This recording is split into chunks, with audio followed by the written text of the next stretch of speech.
Guys this is my earth, this is my transmitter, और ये है मेरी आयंस की लेयर जिसके अंदर क्या है, मेरी फ्री इलेक्ट्रॉन्स।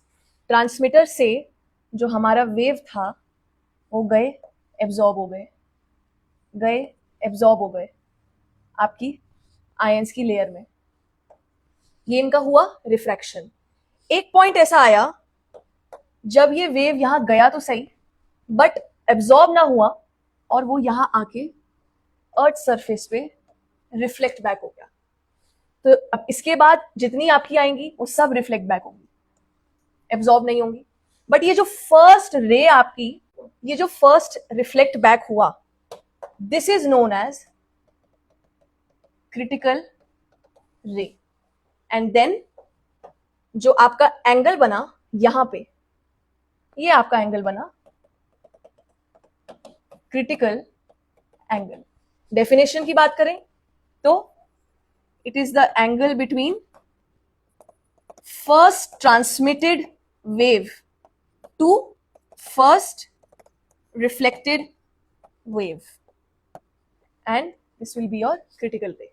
अब ये जो आपका ट्रांसमीटर है, यहां से लेके डिस्टेंस फर्स्ट रिफ्लेक्टेड वेव तक का, गाइज याद रखना, first reflected wave, this is known as skip distance. Again definition की बात करेंगे अगर, तो distance between transmitter and first reflected wave.